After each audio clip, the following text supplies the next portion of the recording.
Hello students, welcome my YouTube channel. और आज हम लोग बहुत ही महत्वपूर्ण टॉपिक पढ़ने जा रहे हैं, जिसका नाम नीचे चैप्टर का लिखा है, अर्धचालक, संधि डायोड तथा transistor, semiconductor, junction diode, transistor. इसकी डिमांड बच्चे काफ़ी दिन से कर रहे हैं, क्योंकि बोर्ड एग्ज़ाम भी पास में आ रहे हैं। और बच्चों से मैं यही कहना चाहूँगा, ये मज़ेदार टॉपिक है, चैप्टर है। और इसमें लिखना बहुत ज़्यादा पड़ता है, लेकिन अगर आप रट के लिखेंगे उसे तो लिखने में काफ़ी दिक्कत होगी। इसलिए आप लोग समझ के लिखें, और जब समझ में बात आ जाएगी तो आप आसानी से लिख भी सकते हैं। ठीक, तो अर्धचालक, सेमीकंडक्टर, जंक्शन डायोड या ट्रांजिस्टर पर आने से पहले ज़रा थोड़ी सी इसके बारे में चर्चा करेंगे, तब हम लोग इसकी शुरुआत करेंगे। हम लोगों ने घरों में देखा होगा कि जैसे कभी कोई तारा टूट जाता है, या बल्ब का हम लोग कुछ फॉल्ट हो जाता है, या पंखे में कोई फॉल्ट हो जाता है। तमाम प्रकार के घरों में फॉल्ट होते हैं लाइट से संबंधित। तो उसे हम लोग जर्नल जो है खुद ही सही करने का प्रयास करते हैं। और जब हम लोग सही उसे करते हैं तो छोटे से हम लोग देखते आ रहे हैं कि कहते हैं कि चप्पल पहन के सही करो, या स्टूल पे खड़े हो जाओ, या प्लास्टिक वाली किसी चीज़ पे खड़े हो जाओ, तब उस चीज़ को सही करो, वरना लोग कहते हैं झटका लग जाएगा, करंट लग जाएगा। इस प्रकार की तमाम बातें। ठीक, तो जैसे किसी भी चीज़ पे खड़े होना, जैसे हम लोग ज़मीन पर अगर खड़े होते हैं तो कोई चीज़ हम इलेक्ट्रिक से संबंधित सही करते हैं तो हमें करंट लगता है।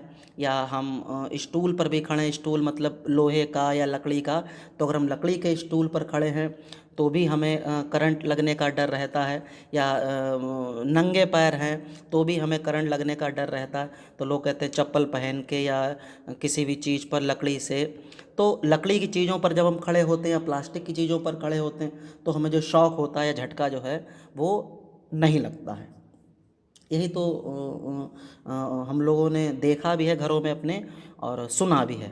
ठीक, तो इसका मतलब ये है कि जब हम कोई चीज़ सही करते हैं तो ज़मीन पर जब हम खड़े होते हैं तो करंट लगने का डर रहता है, या शॉक लगने का डर रहता है, या नंगे पैर खड़े होते हैं। तो इसका मतलब क्या है, जब हम तार को सही करते हैं, ठीक, और ज़मीन पर मान लो हम खड़े हैं, नंगे पैर हम खड़े हैं, तो जो तार होता है जिसमें वोल्टेज है, ठीक, जब हम तार उसे सही करते हैं, फॉल्ट सही करते हैं लाइट का, जिसमें वोल्टेज है, तो उसमें टेंडेंसी होती है कि ये जो चार्ज हमारे थ्रू पास कर देता है। ठीक, जैसे अगर इस तरीके से बात करें, मान लो ये कोई व्यक्ति है, ठीक है, और ये मान लो इस तरीके से समतल पे खड़ा है, और ये एक तरीके से ऐसे तार को मान लो ये है, इसे सही कर रहा है। ठीक, तो तार जिसमें ये वोल्टेज है यहाँ पर, ठीक, तो ये हमारे द्वारा जो चार्ज होता है वो इस तरीके से पास करता है, और वो चार्ज यहाँ पर आता है। ठीक, अब यदि अगर हम ज़मीन पर खड़े हैं तो चार्ज जो हमारे थ्रू पास हो रहा है वो यहाँ ज़मीन में चला जाएगा। ठीक, जब ज़मीन में चला जाएगा तो हमें एक तरीके से शॉक लगता है। ठीक, लेकिन अगर इसी तरीके से हम मान लो चीज़ को सही कर रहे हैं, और हम किसी ऐसे स्टूल पे या बेंच पे खड़े हैं जो कि काहे की है, मान लो लोहे की है। अब लोहे की है तो जो लोहा होता है वो एक अच्छा चालक है।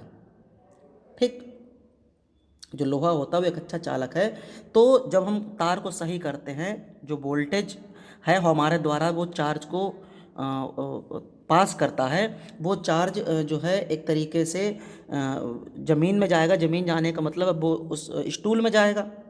जब स्टूल में जाएगा तो हमें जो है उससे शॉक लगता है। ठीक, तो जब हमें शौक लगता है तो हम इसीलिए अब क्यों लगता है, कैसे लगता है, वो अलग बात है कि यहाँ पर उसका मतलब नहीं, लेकिन हम एक बात बेसिक बता रहे हैं जो हम लोग शुरू से देखते हैं, घरों में लोग कहते हैं, इसलिए हम लोग स्वतः ही किसी भी चीज़ लाइट को सही करते हैं, कहते हैं अरे नंगे पर मत खड़े हो, ठीक है, ज़मीन पे मत खड़े हो, या किसी चीज़ पे खड़े हो जाओ, लकड़ी की चीज़ पे खड़े हो जाओ। अब जब लकड़ी होती है तो लकड़ी पर के स्टूल पर या किसी पर हम खड़े होके सही कर रहे हैं, तो जो चार्ज पास होता है वो लकड़ी से पास नहीं होता है। ठीक, यानी जब करंट जो सॉरी चार्ज यहाँ पर आता है तो चार्ज इस तरीके से आता है, तो जैसे यहाँ पर ये लकड़ी का स्टूल है तो चार्ज इससे पास नहीं हो पाता है। जब चार्ज पास नहीं हो पाता है तो जो ज़मीन है जिस पर स्टूल होता है तो वो ज़मीन पर नहीं आ पाता है। और जबकि लोहे में, और ये तो मान लो प्लेन है, जब चार्ज सीधे सीधे यहाँ ज़मीन पर पास हो जाता है और ये लोहे में पास होके भी कहाँ चला जाता है, ज़मीन पर। तो कहने का मतलब यहाँ पर ये है कि जब हम लाइट से संबंधित किसी भी चीज़ को सही करते हैं तो हमारे दिमाग में शुरू से बात ये रहती है कि हमें ऐसी चीज़ पे खड़े होना है या ऐसी चीज़ को पहनना है जिससे हमारे झटका ना लगे, शॉक ना लगे। तो उसके लिए हम वही चप्पल पहन लेते हैं, लकड़ी के स्टूल पर या प्लास्टिक की किसी चीज़ पर खड़े हो जाते हैं, लोहे की चीज़ पर नहीं खड़े होते हैं। तो उसका रीज़न यही है कि जो लोहा होता है वो एक अच्छा चालक है, ये है जो एक अच्छा क्या है, चालक। और जो लकड़ी का पदार्थ होता है वो एक तरीके से क्या है, अचालक, अचालक। ठीक, जो लकड़ी का पदार्थ होता है वो क्या है, अचालक है। तो एक तरीके से हम कह सकते हैं कि जो पदार्थ होता है वो दो भागों में बढ़ जाता है। ठीक, ये पदार्थ ही है क्योंकि ये लोहे का है तो इसमें करंट लग रहा है या शॉक लग रहा है, ये लकड़ी का है इसमें नहीं लग रहा। तो पदार्थ दो भागों में डिवाइड हो गया, एक भाग हो गया आपका चालक और एक भाग हो गया आपका अचालक। ठीक, बात क्लियर हुई। ठीक, तो जब चार्ज पास होता है वो चार्ज लोहे की बेंच में से आसानी से होता हुआ ज़मीन में पास हो जाता है, लेकिन लकड़ी के द्वारा वो पास नहीं हो पाता है। इसलिए हमें लकड़ी या प्लास्टिक या की चीज़ों पर जब हम खड़े होके इलेक्ट्रिक से संबंधित कोई काम घरों में करते हैं तो लगे या ना लगे वो अलग चीज़ है, लेकिन हम लोगों के दिमाग में ये सोच भर जाती है कि ऐसी चीज़ पर हम खड़े हों जिससे हमें शॉक ना लगे, करंट हमें ना लगे। तो पदार्थ जो दो भागों में विभाजित हो गया, एक भाग इसका चालक होता है और एक भाग अचालक होता है। तो अगर इसकी वैसे तो इसकी परिभाषा नहीं पूछी जाती है लेकिन फिर भी पता होनी चाहिए। तो चालक जो होता है वो उस अपने द्वारा इलेक्ट्रिक चार्ज को आसानी से पास होने देता है। ठीक, या जर्नल बुक में बुक्स वगैरह में हम लोग परिभाषा पढ़ते हैं, लिखते हैं तो कहते हैं चालक वो है जिनमें धारा का प्रवाह आसानी से होता है और चालक वो है जिनमें धारा का प्रवाह आसानी से नहीं होता। तो इसमें जैसे वही करंट इसके द्वारा पास हो ही नहीं पा रहा ज़मीन से तो हमें झटका या करंट नहीं, वो शॉक नहीं लगेगा, लेकिन इसके द्वारा आसानी से हो जाता है तो हमें शॉक लगता है। ठीक, तो चालक की परिभाषा जर्नल तौर पे कही जाए तो चालक वो हैं जो अपने द्वारा इलेक्ट्रिक चार्ज को पास होने देते हैं, या चालक वे हैं जिनके द्वारा धारा का प्रवाह आसानी से होता है, और अचालक वो हैं जिनके द्वारा इलेक्ट्रिक चार्ज पास नहीं होता है, या चालक वो हैं जिनके द्वारा धारा का प्रवाह आसानी से नहीं होता है। ठीक, इन पर एक और बात बता दें, जैसा जब हम समझाते हैं तो उन्हीं की बातों में ही हम लोग बहुविकल्पी का भी डिस्कस करते हैं। तो इसलिए जब आप वीडियो को देखें तो बहुत ही ध्यान से सुने, कहीं जहाँ पर शांति हो, शोर शराबा ना हो, कि बात जो हम बोल रहे हैं इन्हीं बातों में ही आपके ऑब्जेक्टिव क्वेश्चन भी फंसेंगे। ठीक, तो इसलिए इस चीज़ को ध्यान देना है कि जो हम बोल रहे हैं वो आप बहुत ही आसानी से सुने, और जब सुनेंगे तभी वो छोटी छोटी बातें क्लियर होंगी। अब जैसे यहाँ पर एक ऑब्जेक्टिव चालक और चालक के बीच में बहुत इंपॉर्टेंट ऑब्जेक्टिव क्लियर होता है। क्या क्लियर होता है? एक बहुविकल्पी आता है कि चालक की जो विशिष्ट प्रतिरोध होता है या प्रतिरोधकता होती है, या जो विशिष्ट प्रतिरोध होता है, रो हम जिसे कहते हैं, ठीक, रेसिस्टिविटी कहते हैं जिसे हम, वो कितनी होती है। ठीक, या जो चालक होते हैं उनमें इलेक्ट्रॉनों का प्रवाह कैसा होता, कम होता है या ज़्यादा होता है।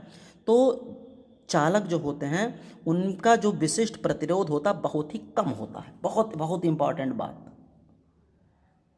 जो रो होता है वो इसका बहुत ही क्या होता, कम। रो मीन्स विशिष्ट प्रतिरोध। हम लिख नहीं रहे हैं इस चीज़ को, आपको सुनना है और आप अपनी कॉपी पर लिखेंगे, बहुत इंपॉर्टेंट ऑब्जेक्टिव है। तो जो चालक होते हैं उनका जो विशिष्ट प्रतिरोध होता है या जो प्रतिरोधकता होती है, जिसे हम लोग रो कहते हैं, आपने पहली यूनिट में चैप्टर 4 में वैद्युत चालन में ये पढ़ा होगा, ठीक। तो जो चालक होता है उसका विशिष्ट प्रतिरोध जो होता है वो बहुत ही कम होता है। साथ में ये जो क्या नाम, इसमें जो इलेक्ट्रॉनों का प्रवाह होता है वो बहुत होता है, इसलिए ये करंट को अलाउ करता है, ठीक। जो फ्री इलेक्ट्रॉन होते हैं वो इसमें बहुत ज़्यादा होते हैं, इसलिए करंट को क्या करता है, अलाउ करता है। जबकि अचालक जो होता है उसका जो विशिष्ट प्रतिरोध होता है बहुत अधिक होता है, इसलिए वो करंट को अलाउ करता नहीं, या दूसरी भाषा में कहें जो उनमें फ्री इलेक्ट्रॉन होते हैं वो फ्री इलेक्ट्रॉन बहुत ही क्या होते हैं, कम होते हैं।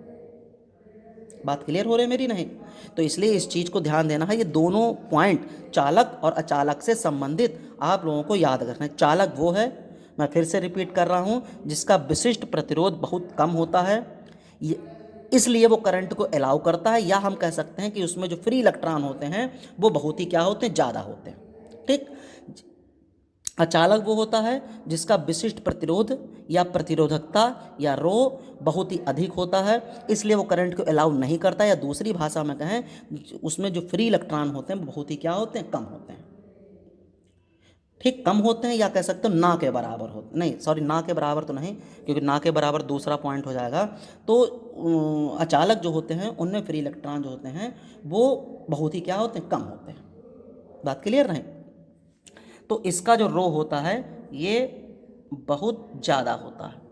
रो मीन्स विशिष्ट प्रतिरोध या प्रतिरोधकता, ठीक। बात जो हम कर रहे हैं, ये दोनों पॉइंट मोस्ट इंपॉर्टेंट है और ये ऑब्जेक्टिव में पूछे जाते हैं। इस चैप्टर से आपको 1 नंबर का मतलब ऑब्जेक्टिव, आपको शॉर्ट क्वेश्चन और लॉन्ग क्वेश्चन सब कुछ मिलेगा इस चैप्टर से, इसलिए बात को बहुत ध्यान से सुनना है।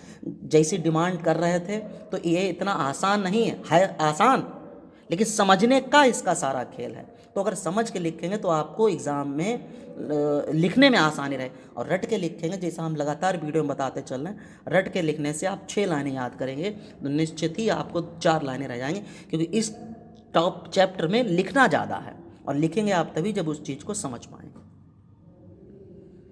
ठीक। बात क्लियर नहीं? तो जो चालक होता है उसका जो रो होता है विशिष्ट प्रतिरोध या प्रतिरोधकता बहुत ही कैसी होती, कम होती है। उनमें फ्री इलेक्ट्रॉन दूसरी भाषा में कहें बहुत ज़्यादा होते हैं, इसलिए वो करंट को अलाउ करता है। जबकि जो अचालक होता है उसका जो विशिष्ट प्रतिरोध होता है वो बहुत ज़्यादा होता है, या उसमें जो फ्री इलेक्ट्रॉन होते हैं वो बहुत ही क्या होते हैं, कम, इसलिए वो करंट को अलाउ नहीं करता है, ठीक। मेरे हिसाब से ये बात आप लोगों को बहुत अच्छे से क्लियर हुई होगी, सही है। अब तो कहाँ पर हम लोग थे, हाँ, हम लोगों ने ये कहा था कि जब हम झटका हमें लगता है और नहीं लगता है, तो जब लगता है तो एक तरीके से जो जिस वस्तु पर हम खड़े हैं पदार्थ पर, तो सॉरी वस्तु पर, तो एक वो लोहे की होती है, जिस पर नहीं लगता है वो लकड़ी की होती है। तो जो पदार्थ होता है वो 2 भागों में बांट दिया जाता है, बांटा गया है, एक चालक होता है और एक अचालक होता है। चालक वो होता है जो अपने द्वारा इलेक्ट्रिक चार्ज एक तरीके से पास होने देता है, या कह सकते हैं जनरल परिभाषा में कि चालक वो है जिसमें धारा का प्रवाह आसानी से होता है, जबकि अचालक वो है जो इलेक्ट्रिक चार्ज को अपने द्वारा पास नहीं होने देता है। और जर्नल वे में कहें तो अचालक वो है जिसके द्वारा धारा का प्रवाह आसानी से नहीं होता है, ठीक। अब 2 तो इसके टाइप हो गए, एक तीसरा टाइप भी है जो कि कहलाता है अर्धचालक। अब हम अपने पॉइंट पर आ रहे हैं। एक तीसरा टाइप जो है जो कि कहलाता है अर्धचालक, अर्धचालक अंग्रेजी में इसे कहते हैं सेमी कंडक्टर। बात को बहुत ध्यान से सुनना है, वीडियो एक बार में क्लियर ना हो, बार बार आप सुने, जिससे जो ये पॉइंट है जब ये क्लियर रहेगा तो जो इसके टाइप है निज अर्धचालक, बाह्य अर्धचालक, और फिर एन टाइप और वो पी टाइप, ये बहुत बहुत इंपॉर्टेंट है, 100% मिलने हैं बोर्ड परीक्षा में। और फिर आगे अब 6 परत का बनना और बहुत सी चीज़ें हैं जिन पर बात करेंगे, लेकिन इस चीज़ को बहुत फोकस होकर आपको पकड़ना है। ठीक, तो दो एक में शॉक हमें लगता है, एक वो पदार्थ, एक में शॉक नहीं लगता वो पदार्थ दो हिस्सों में चले गए, एक वो चालक हो गया, एक वो अचालक हो गया। यहाँ पर एक बहुविकल्पी बताया, विशिष्ट प्रतिरोध इसका बहुत कम होता है या फ्री इलेक्ट्रॉन बहुत ज़्यादा होते हैं तो इसमें करंट का फ्लो होता है। इसमें जो रो होता है बहुत ज़्यादा होता है, यानी विशिष्ट प्रतिरोध या प्रतिरोधकता, इसमें फ्री इलेक्ट्रॉन बहुत कम होते हैं, इसलिए ये करंट को अलाउ नहीं करता है। और एक तीसरा प्रकार आता है, वो कहलाता है हमारा अर्धचालक। ठीक, अब जो तीसरा टाइप है जिसे हम अर्धचालक कहते हैं, इसका जो व्यवहार होता है, बहुत ध्यान से सुनना, इसका जो व्यवहार होता है वो चालक और अचालक दोनों के बीचों बीच का व्यवहार होता है। ठीक, दैट इज ये चालक और ये अचालक, और जो अर्धचालक हैं वो इसका जो व्यवहार होता है वो उसका व्यवहार चालक और अचालक दोनों के बीचों बीच का व्यवहार होता है। बात क्लियर रही? ठीक, मतलब एक तरीके से कह सकते हैं ये जो होते हैं ये चालक की तरह इतना भी चार्ज अलाउ नहीं करते हैं। ठीक, इतना चार्ज अलाउ नहीं करते, लेकिन अगर कहो ये बिल्कुल ना अलाउ करें, ये भी ऐसा नहीं है। बात समझ रहे हो नहीं? मतलब ये चालक की तरह, चालक क्या है, जो चार्ज होता है उसे अलाउ करता है, ठीक, उसे पास करता है। तो ये चालक की तरह कहो बहुत ज़्यादा करते हो, वो भी नहीं, और ये अचालक की तरह कहो बिल्कुल नहीं करते, वो भी नहीं। इसलिए ये दोनों के बीच का होता है, दोनों के क्या होता है, बीच का। बहुत बात, इसको बहुत पॉइंट पकड़ना है। तो जो अर्धचालक होता है, जो तीसरा पदार्थ का टाइप होता है, वो जो कि क्या कहलाता है, अर्धचालक, उसका जो व्यवहार होता है वो चालक और अचालक दोनों के बीचों बीच का होता है। यानी ये चालक की तरह बोल रहे हैं, ये चालक की तरह ना तो एक तरीके से कह सकते हो फ्री इलेक्ट्रॉन कह दो, ना तो फ्री इलेक्ट्रॉन बहुत तेज़ी से इसमें होते हैं और ना ही फ्री इलेक्ट्रॉन बहुत ही कम। ठीक, बात क्लियर नहीं? तो इसलिए ये चालक और अचालक दोनों के बीच में आते हैं। ठीक, यानी ये इलेक्ट्रिक चार्ज को अलाउ करता भी है और नहीं भी करता है। तो ऐसे जो टाइप पदार्थ होते हैं वो पदार्थ कहलाते हैं अर्धचालक। इसका एग्जाम्पल सिलिकॉन और जर्मेनियम। अभी इसके ऊपर और भी बात करेंगे। सिलिकॉन और जर्मेनियम यही ज़्यादातर किताबों में भी हैं, हम लोग भी पढ़ते हैं और ऑब्जेक्टिव में भी पूछे जाते हैं कि अर्धचालक का एग्जाम्पल क्या है, सिलिकॉन या जर्मेनियम। ठीक, तो जो अर्धचालक है वो चालक और अचालक दोनों के बीचों बीच का है, इसलिए हम लोग अर्धचालक के प्रयोग द्वारा ही जो एक तरीके से कह सकते हो डिवाइस होती हैं, जैसे कंप्यूटर है, कैलकुलेटर है, इन सब चीज़ों को भी बना सके हैं, इन सब चीज़ों को भी आसानी से बना सकें। तो सबसे पहले इसका जो मेन पॉइंट आता है कि अर्धचालक क्या होता है। परिभाषा के तौर पर अगर देखें तो लिखने के लिए तो एक नंबर में पूछी जाती है कि अर्धचालक क्या होते हैं। तो वैसे तो कहो कि अर्धचालक वो हैं जिनकी जो चालकता होती है वो चालक और अचालक के बीच में होती है। ठीक, और एग्जाम्पल इसके हो गए सिलिकॉन और जर्मेनियम। लेकिन इतनी आसानी से इसे एक्सप्लेन नहीं कर सकते हैं कि ये बात हो गई कि ये चालक और चालक के बीच में होते हैं, इनका जो व्यवहार होता है वो चालक अचालक के बीच में होता है। यानी कि ना तो कहो ये बहुत तेज़ी से फ्लो करते हैं और ना ही ये कहो बहुत ही बिल्कुल नहीं करते हैं, क्योंकि अचालक बिल्कुल नहीं करता है। ठीक, तो ये दोनों के कहाँ होते हैं, बीच में होते हैं। तो अब हम लोग आएंगे किस पर, अर्धचालक पर। लेकिन उसके बीच में जो हमने बहुविकल्पी वाले पॉइंट क्लियर कर रहे हैं उन्हें आप लोग विशेष रूप से अपनी कॉपी पर कहीं लिख लें, कहीं नोट कर लें। और चालक का जो एग्जाम्पल है वो लोहा है, कॉपर है और सिल्वर है। ये एग्जाम्पल पूछे भी जाते हैं, याद भी रखना। अर्धचालक के जो अर्धचालक नहीं, जो अचालक हैं इनके एग्जाम्पल है प्लास्टिक है, लकड़ी है, कांच है। ठीक, अर्धचालक हैं उनके एग्जाम्पल आगे बताएंगे भी, जनरल तौर पर वही सिलिकॉन और जर्मेनियम ही चलते हैं। तो अगले हम लोग वीडियो में डिस्कस करेंगे अर्धचालक के ऊपर, जो कि बहुत ही महत्वपूर्ण यहीं पर से टॉपिक शुरू होगा। और हम कोशिश करेंगे जल्दी से जल्दी जो है इस चैप्टर को ख़त्म करें, जिससे आप लोगों के पेपर से पहले ही ये चैप्टर कंप्लीट हो जाए। और साथ में एक बात और ध्यान देनी है कि इसे आप बार बार सुनते रहें। ठीक, सुनने से ही सारी बातें क्लियर होंगी और आप आसानी से लिख सकते हैं। ठीक है। दूसरी चीज़, जैसा हम पीछे से लगातार बताते चल रहे हैं, अगर कोई और भी आपको पढ़ना है तो मैं बिल्कुल ही उस चीज़ को करा दूंगा, लेकिन कमेंट सेक्शन में आप उस चीज़ को ज़रूर बताया करें। तो उस चीज़ से पता लगता है कि वीडियो बच्चे देख रहे हैं और उसे सुन भी रहे हैं, उसे आसानी से समझ भी रहे हैं, तो उस चीज़ से पता लगता है। इसलिए कमेंट सेक्शन में आप ज़रूर इस बात को बताया करें। ठीक, तो मिलते हैं अपने अगले वीडियो में, जो कि है अर्धचालक, और उसके ऊपर बहुत ही डिटेल में बात हम लोग करेंगे। Thank you.